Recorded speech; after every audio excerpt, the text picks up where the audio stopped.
Voilà, il est 18h30. Je vous souhaite à tous la très bienvenue. Chers amis, chers collègues, soyez les bienvenus à notre rendez-vous des jeudis du DEFAP. Le DEFAP. Le DEFAP est un espace de rencontre, de recherche et de dialogue. Et la session d'aujourd'hui s'inscrit au cœur même de notre vocation. Croiser les regards théologiques avec les réalités concrètes et brûlantes de notre époque. Aujourd'hui, nous allons aborder avec le pasteur et docteur Benjamin Gabiam un sujet complexe, sensible, mais d'une actualité démocratique et ecclésiale cruciale pour le continent africain. Nous allons parler de gouvernance, de justice, de recherche de la paix et de la responsabilité de l'Église universelle, pas seulement l'Église protestante, mais de l'Église protestante en particulier, face à ce que certains qualifient de coup d'État constitutionnel. Et pour nous guider dans cette réflexion, j'ai eu la joie d'inviter et d'avoir son accord et d'accueillir en votre nom le pasteur et docteur Benjamin Kokou Gabiam. Le pasteur Benjamin Gabiam vient du Togo. Son profil combine à la fois un ancrage ecclésial très fort et la responsabilité institutionnelle et la rigueur académique. Il a un engagement pastoral très fort, comme je vous disais. Il est pasteur de l'église méthodiste au Togo. Il nous en dira peut-être plus lui-même. Un ancrage universitaire de haut niveau. Il a été formé à l'UPAC et il est docteur en théologie, spécialiste des questions d'éthique. Et il est aussi auteur. Il a publié, à ma connaissance, 2 ouvrages, Le Saint-Esprit et les esprits dans le contexte togolais, et aussi les prénoms et leur sens. Voilà. Cher Benjamin, le thème développé précisément, que nous avons défini ensemble, est le suivant: un regard éthico-théologique sur la problématique des modifications constitutionnelles pour les longues mandatures en Afrique. Cela part d'un constat. Dans de nombreux pays, les modifications des lois fondamentales des constitutions pour prolonger les mandats présidentiels est devenue une pratique courante, souvent justifiée par les gouvernants au nom de la stabilité politique ou du développement économique. Ces réformes entraînent pourtant de lourdes conséquences. Érosion des droits de l'homme, concentration excessive des pouvoirs, répression des oppositions, corruption et parfois conflits violents. C'est un sujet qui déchire les sociétés civiles et interpelle au plus haut point les leaders religieux dont vous faites partie, professeur Gabiam. Et au cœur de cette conférence, nous avons partagé ensemble, vous avez trouvé une tension théologique majeure, résumée par les versets bien connus de l'Épître aux Romains. Il n'y a pas d'autorité qui ne vienne de Dieu, et les autorités qui existent ont été établies par Dieu. Comment articulera-t-on ce texte biblique avec les réalités des dérives autoritaires?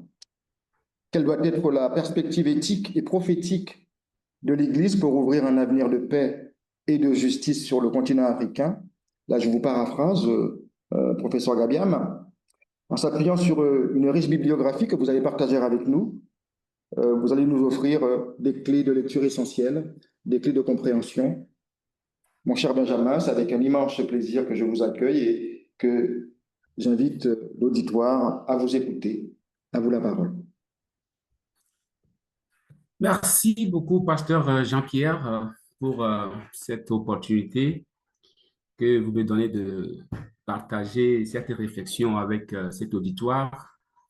Et je salue tous ceux qui sont connectés et qui sont arrivés pour partager avec nous leur point de vue sur cette thématique. Ce que je vais tout à l'heure partager ou exposer n'est qu'une petite goutte d'eau qui serait tombée dans un océan. Et donc, c'est, comme je dis, des DEFAP est un rendez-vous du donner, du recevoir. Nous allons ensemble, après cet exposé, et décliner certaines idées, débattre de ce sujet et éventuellement proposer certaines pistes. Et merci infiniment pour cette confiance, Jean-Pierre. Et je salue encore toute la partie technique qui ne ménage aucun effort pour que ce, cette soirée se passe dans de bonnes conditions. Alors, comme vous l'avez énoncé tantôt, mon intervention va s'appesantir sur le thème intitulé Un regard éthico-théologique sur la problématique des modifications constitutionnelles pour les longues mandatures en Afrique. Et déjà, je voudrais préciser que c'est en Afrique francophone. Alors, la question des modifications constitutionnelles, la question, la question des modifications constitutionnelles visant à prolonger l'exercice du pouvoir en Afrique francophone ne relève pas uniquement du droit et de la science politique. Elle engage aussi la conscience morale des dirigeants et des peuples, ainsi que la compréhension du pouvoir à la lumière de la foi et de l'éthique.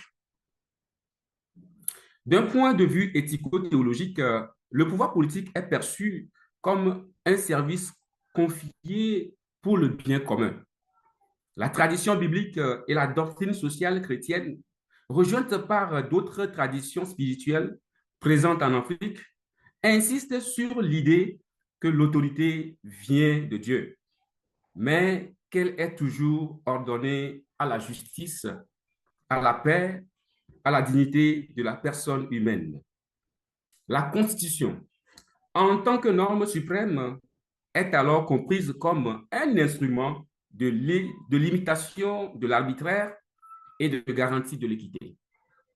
Or, les révisions constitutionnelles répétées pour lever les limites de mandat posent une question éthique fondamentale. Ces changements visent-ils à servir le peuple ou à préserver l'intérêt du gouvernement? Un regard éthico-théologique invite à évaluer ces pratiques non seulement par leur légalité formelle, mais par leur conformité à des principes universels.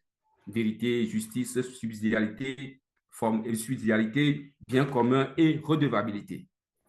Il s'agit donc de situer la problématique au croisement du droit positif et de la loi morale, afin de discerner si la longévité au pouvoir construit la nation ou la fragilise.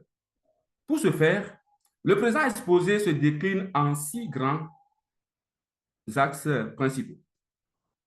Premièrement, nous allons faire une approche explicative de la situation des révisions constitutionnelles en Afrique francophone.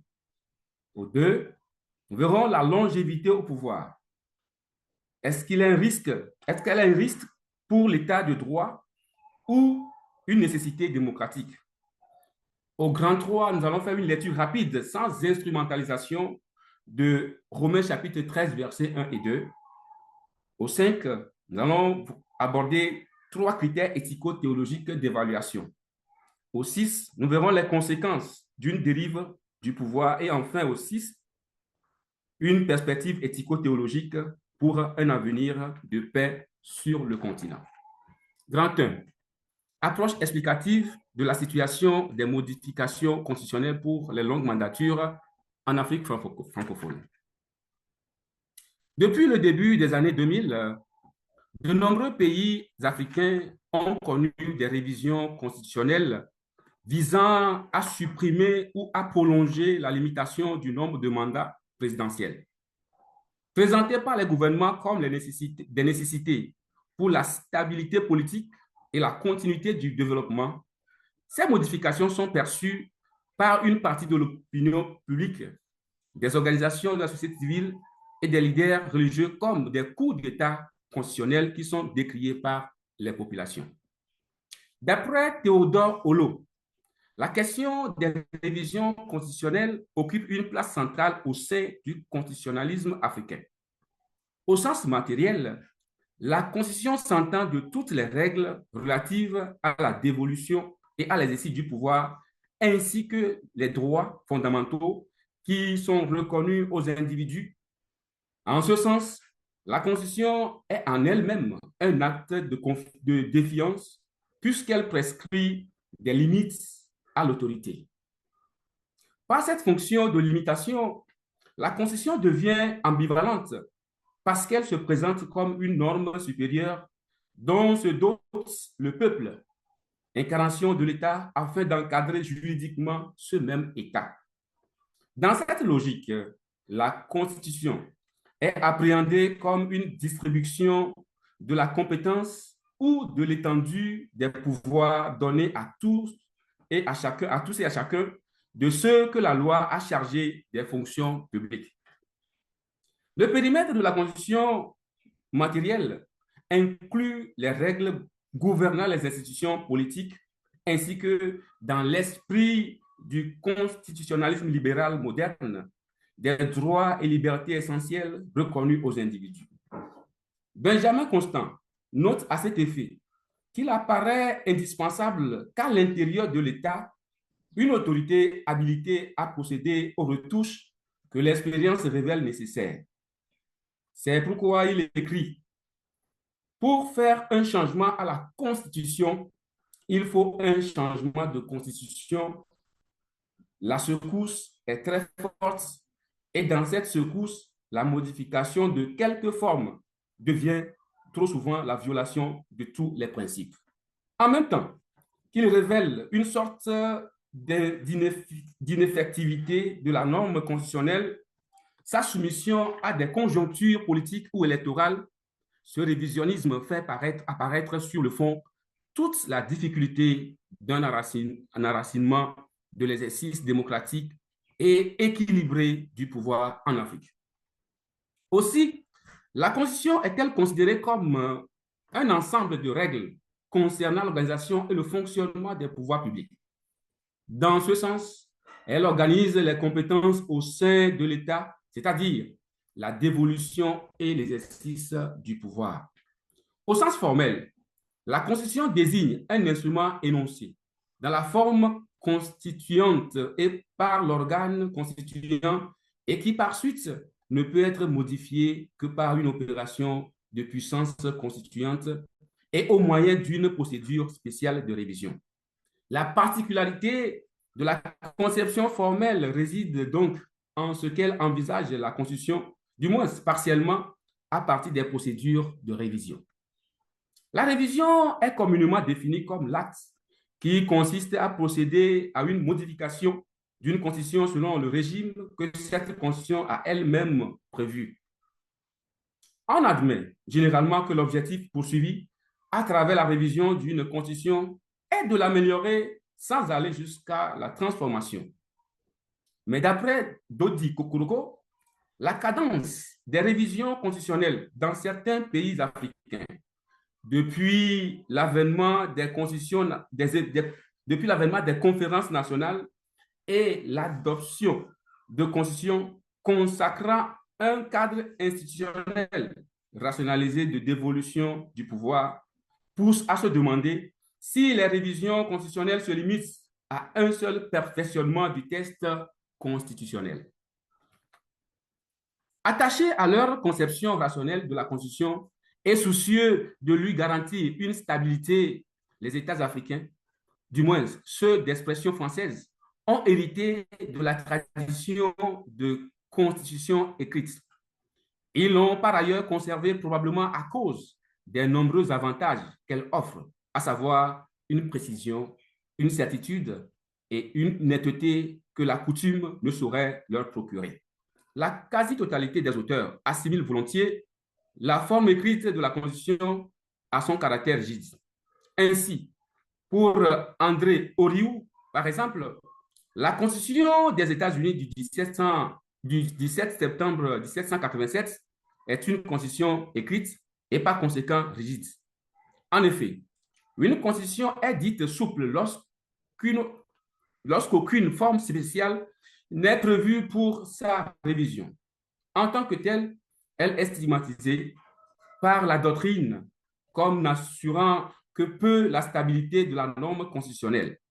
En revanche, La constitution rigide, souvent écrite, est caractérisée par les difficultés matérielles et formelles érigées par le constituant originaire concernant sa révision.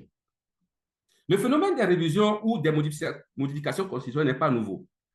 Déjà dans les années 90, la vague de démocratisation avait introduit la limitation des mandats comme garde-fou contre l'autoritarisme. Même si la rigidité de la Constitution apparaît en Afrique dès l'adoption des premières constitutions au moment de la cession à l'indépendance, c'est véritablement avec les dernières constitutions adoptées à la faveur des mouvements sociopolitiques des années 90 que l'on assiste à l'émergence de cette rigidification grâce à l'adoption de constitutions écrites et en vigueur dans tous les États. Dans ces conditions, il peut paraître paradoxal qu'en dépit de cette rigidité procédurale, s'installe ce que Atangana Amungu appelle une inflation révisionniste. Cette dernière traduit en effet la permanence d'une grande instabilité et d'une grande instabilité constitutionnelle en Afrique. La révision la plus fréquente de nos jours est évidemment celle concernant la clause instituant la limitation des mandats présidentiels. Cette démarche concerne la presque totalité des pays africains d'expression française au point qu'on peut se demander, au vu de sa banalisation, si la révision ne devient pas un simple processus d'ajustement de la norme fondamentale.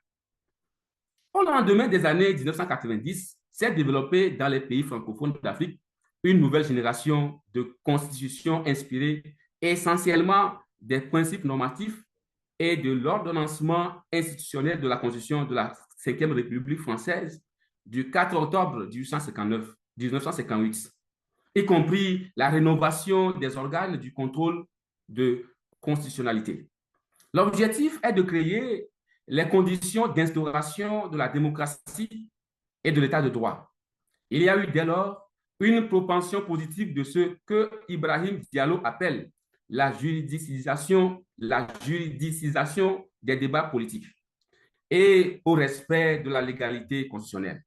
Mais récemment, il s'est installé dans certains de ces États comme une atmosphère de répétition de l'histoire constitutionnelle, un alourdissement de la vie constitutionnelle.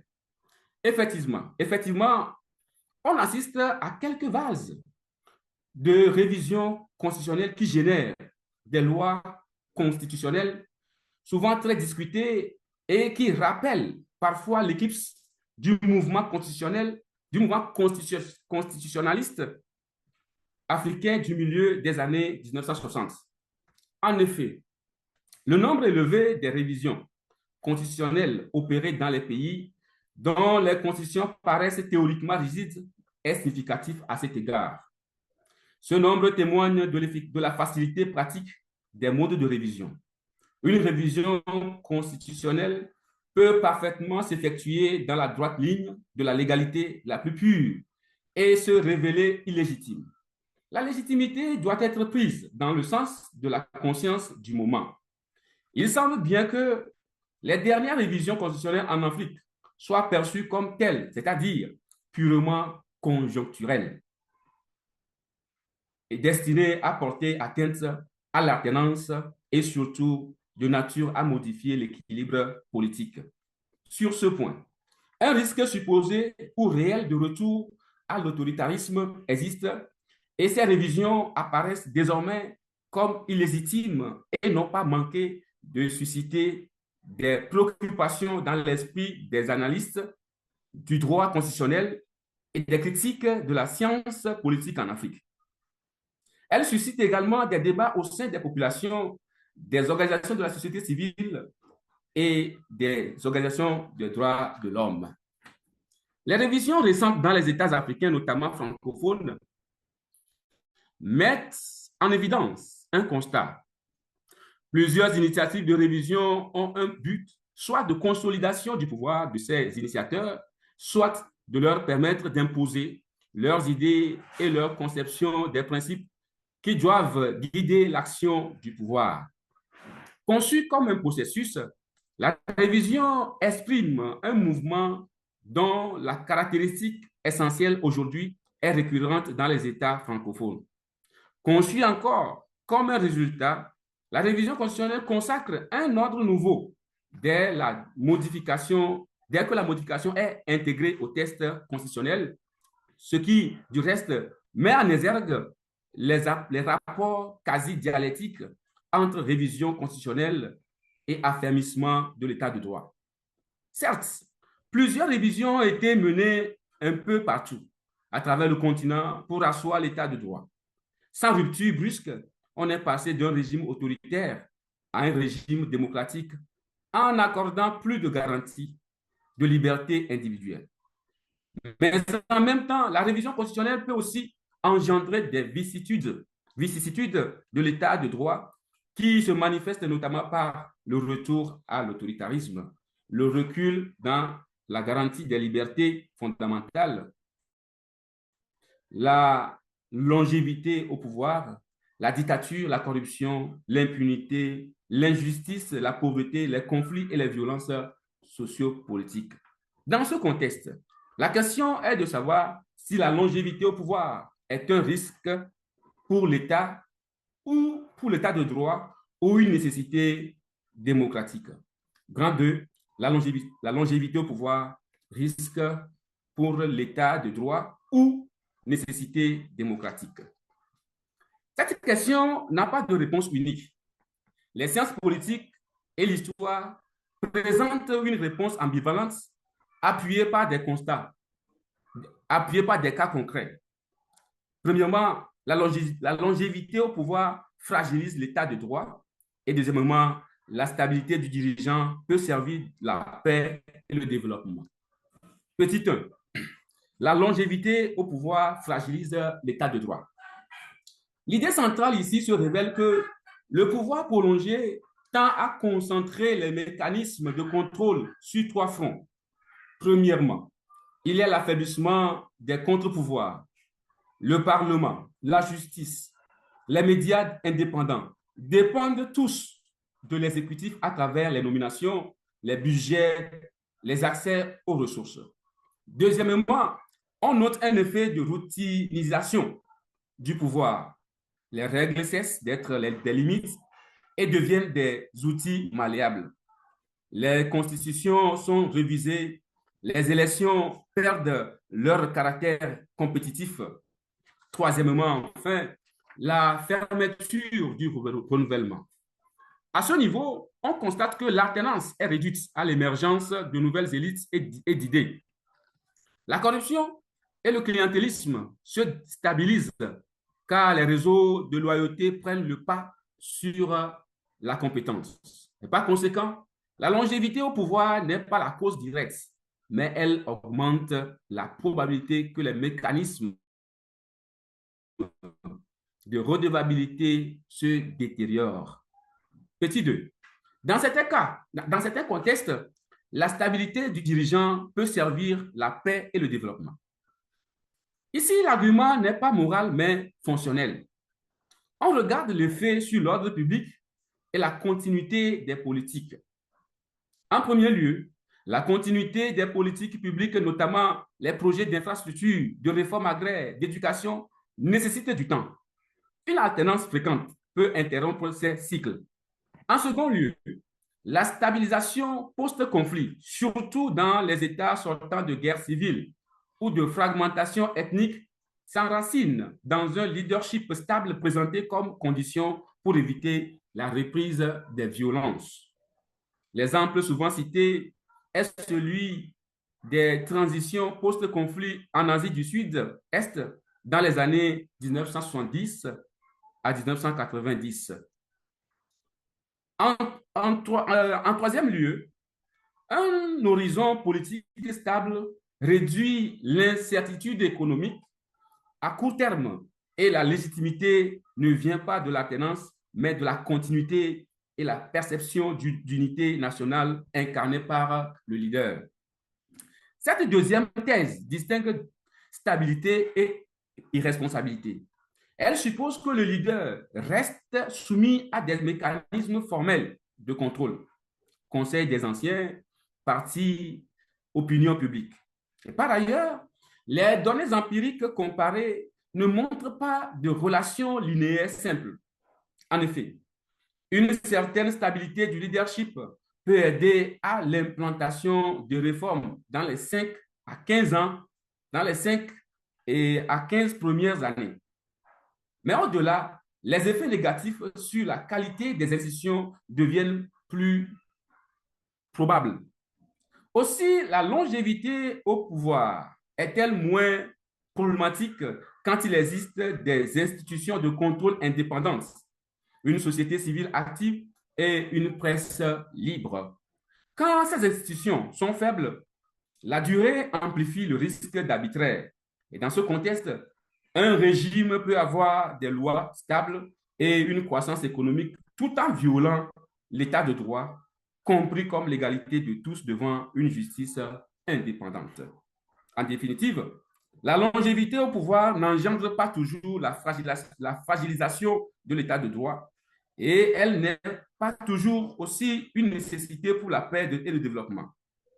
Ce qui importe, c'est de se demander s'il existe des mécanismes de contrôle indépendants du dirigeant. Si le pouvoir est utilisé pour renforcer ou affaiblir ces mécanismes, si l'alternance est possible sans effondrement de l'État.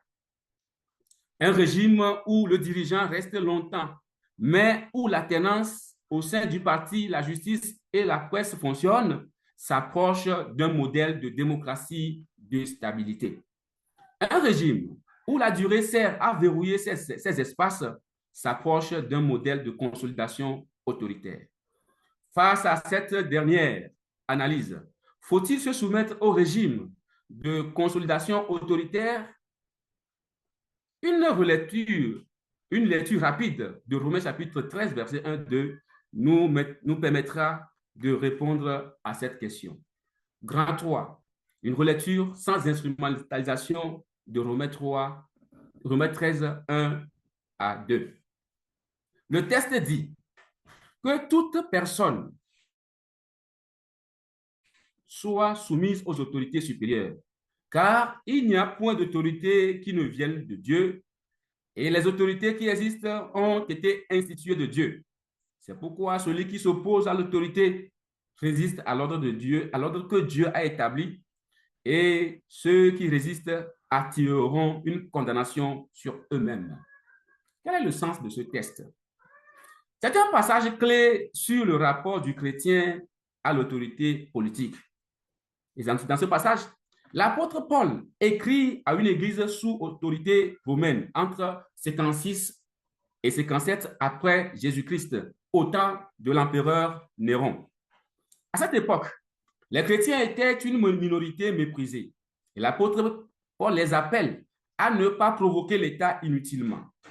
L'autorité existe pour contenir le chaos, punir le mal, protéger le bien. Théologiquement, dans un monde déchu, Dieu permet les structures politiques, même imparfaites, pour éviter l'anarchie totale.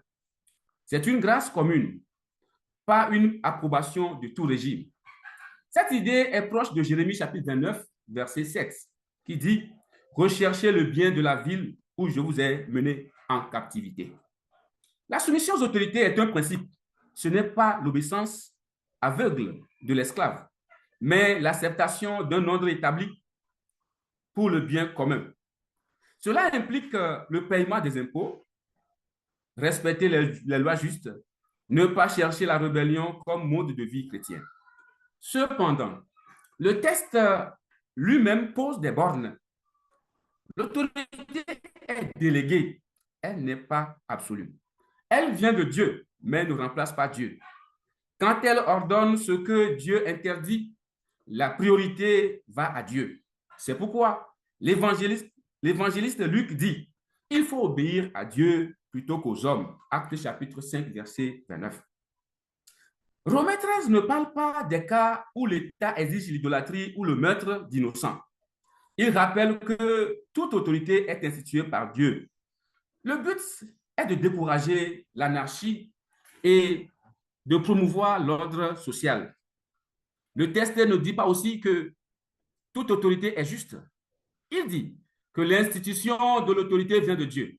C'est une affirmation ontologique et non morale. Dieu établit l'institution du gouvernement, mais cela n'implique pas qu'il approuve chaque acte du gouvernement. Le but de l'autorité définit sa légitimité. Et Paul décrit l'autorité comme serviteur de Dieu pour le bien. Si elle punit le bien et récompense le mal, elle contredit sa raison d'être. Les pères de l'Église, comme Saint Augustin et Thomas d'Aquin, ont retenu ce principe. Une loi injuste n'est pas une vraie loi. Elle ne lit pas en conscience. De citation. L'apôtre Paul, dans ce texte, ne fait pas un appel à la passivité face à l'injustice.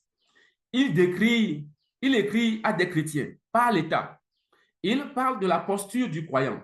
Cela n'interdit pas de travailler pour réformer les lois, dénoncer les modifications constitutionnelles arbitraires, l'injustice ou d'exercer la désobéissance civile non violente quand la conscience l'exige. Les prophètes de l'Ancien Testament, Jean-Baptiste, Luther King, ont agi dans ce sens. Aussi, faut-il souligner que le contexte ne légitime pas tout régime. Et Paul parle de l'autorité en tant qu'institution. Il ne donne pas un blanc-seing à tout usage du pouvoir. La réforme a distingué obéir à l'autorité et approuver l'abus de l'autorité. Romains 13, 1 à 2 appelle donc à reconnaître l'institution étatique et à payer l'impôt, mais il n'interdit pas la critique éthique du pouvoir.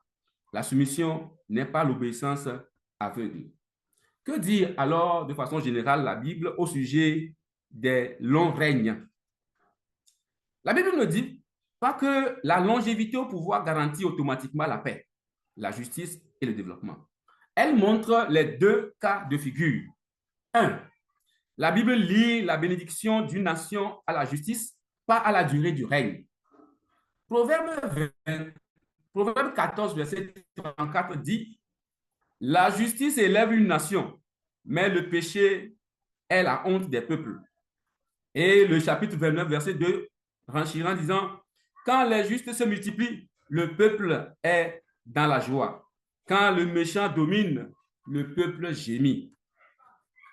Le long règne au pouvoir n'est jamais présenté dans la Bible comme la cause. Ce qui compte, c'est de savoir si le roi gouverne selon la loi de Dieu et la justice. 2. La Bible met en garde contre l'effet du pouvoir prolongé sans contrôle.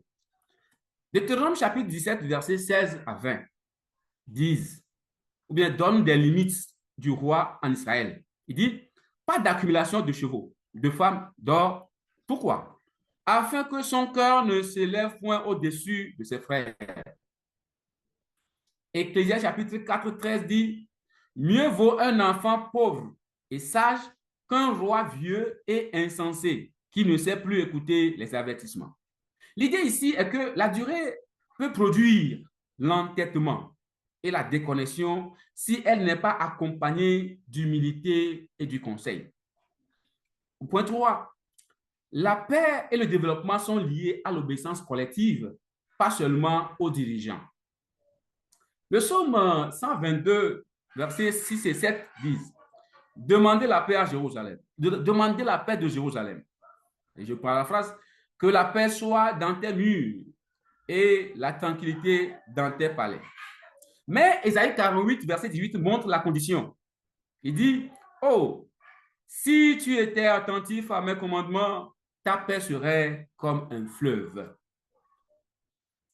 En somme, la Bible ne fait jamais dépendre le shalom national d'un seul homme indéfiniment. Elle le lie à la crainte de Dieu, du peuple et de ses dirigeants. Dans la Bible, la longévité au pouvoir est neutre. Elle devient un bien quand elle sert à consolider la justice et la loi de Dieu. Elle est un mal quand elle sert à verrouiller le pouvoir et à éviter la redevabilité.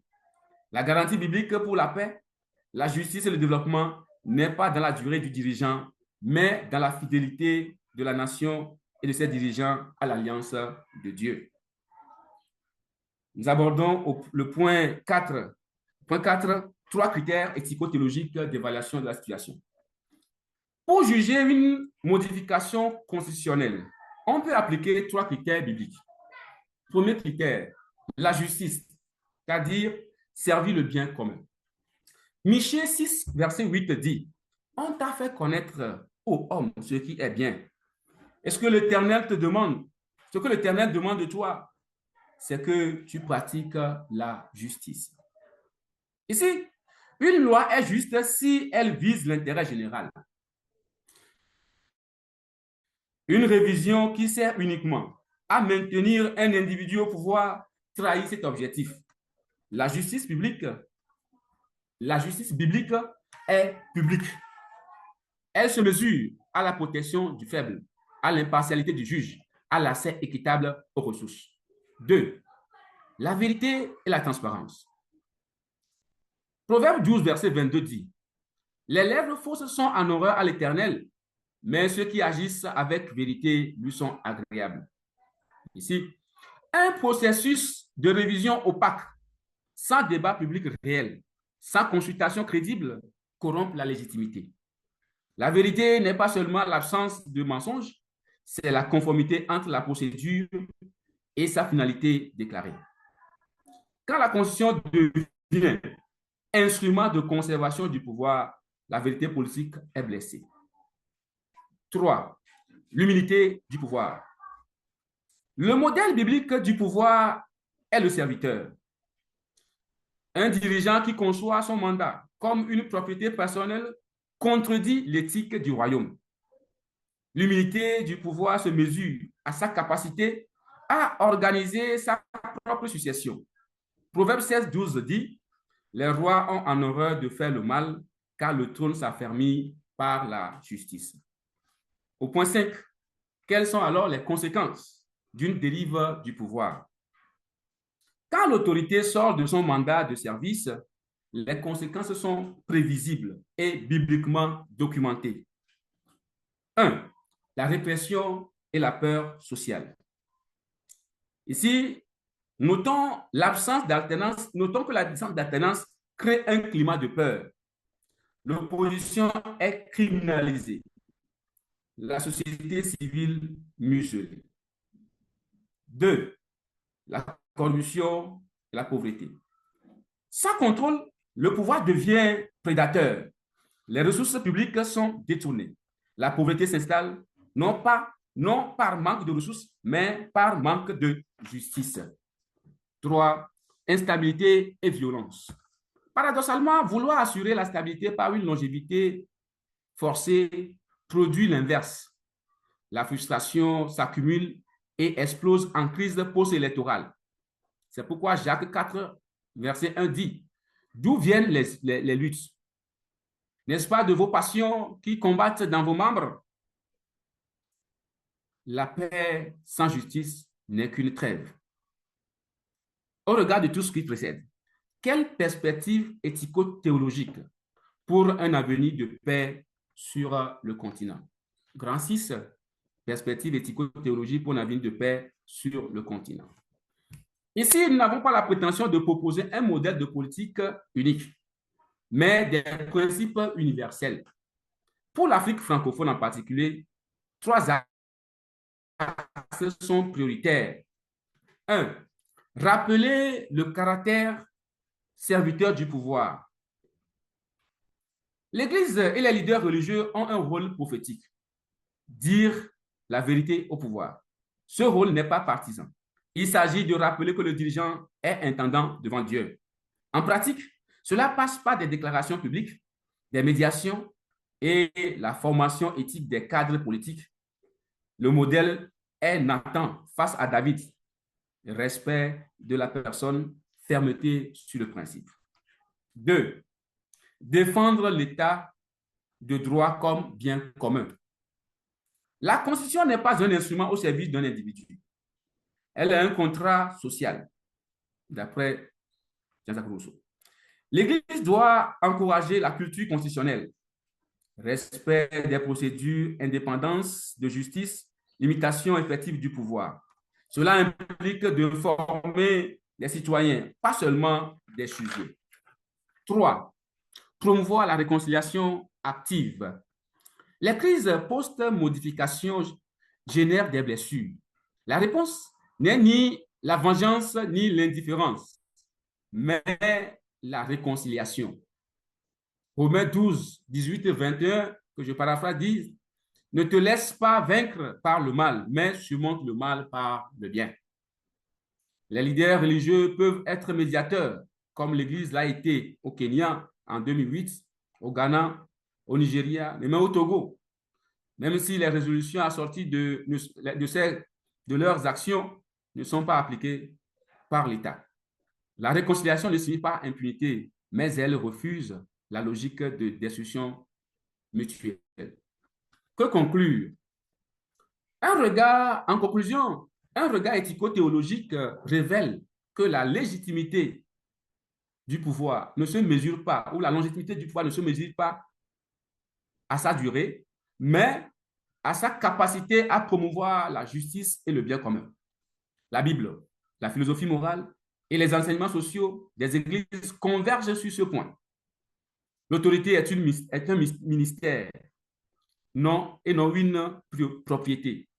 Quand la modification constitutionnelle devient un moyen de contourner la loi pour maintenir un homme au pouvoir, elle dénature la fonction du droit et affaiblit la confiance du peuple dans les institutions. Cependant, l'éthique théologique ne tombe pas dans un légalisme rigide. Elle reconnaît que la stabilité peut être nécessaire au développement et que la tenance mécanique ne garantit pas à elle seule la vertu des gouvernants. L'enjeu est donc d'articuler stabilité et redevabilité en veillant à ce que les institutions demeurent au service du peuple et non l'inverse. En définitive, pour l'Afrique francophone, l'exigence éthico-théologique est claire. La Constitution doit rester l'expression d'un pacte moral et juridique qui protège les faibles, limite l'abus et ouvre la voie à une alternance pacifique. Sans cette boussole morale, la longévité au pouvoir risque de glisser vers l'accaparement. Avec elle, elle peut devenir un temps prolongé de service rendu à la nation. Je vous remercie pour votre écoute attentive.